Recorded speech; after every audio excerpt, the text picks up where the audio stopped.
করছি, শনিবার নিরামিষ আর করব রুটি।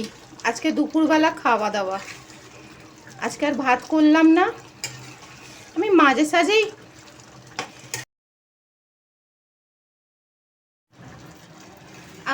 বেশিরভাগ শনিবারে রুটি পরোটা এরকমই খাবার খাই, ভাতটা খুব কম খাই শনিবারে, কেন শনি মন্দিরে পুজো দিতে যাই তো সন্ধেবেলা, তো বেশিরভাগ এই খাবার খাই, ভাতটা খুব কম খাই।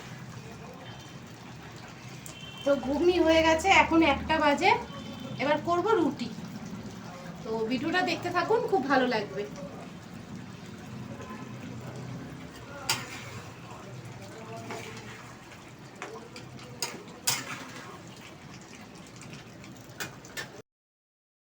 সাড়ে 6টা বেজে গেছে, মেয়েকে কোচিংয়ে নিয়ে যাচ্ছি।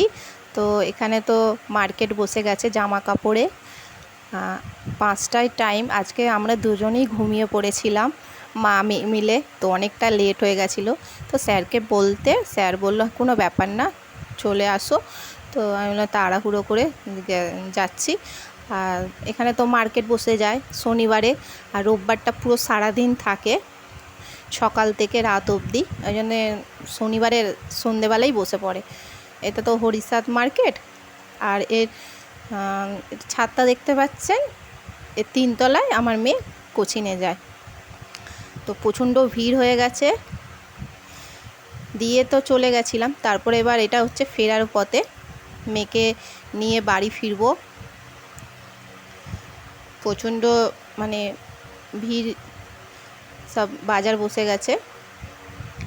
ওই পারেও বসেছে চুড়িদার, দেখতেই পাচ্ছেন। যাওয়ার সময় তো খুব অসুবিধে হয়ে যায়, কেন চারিদিকে থাকে তো।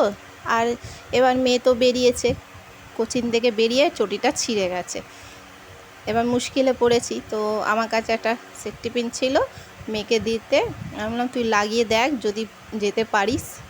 তো চেষ্টা করছে, কিন্তু পারলো না। আমিও করেছিলাম, হলো না। লাস্টে এমনি করেই বাড়ি ফিরতে হলো, খুব অসুবিধে পড়ে গেছিলাম।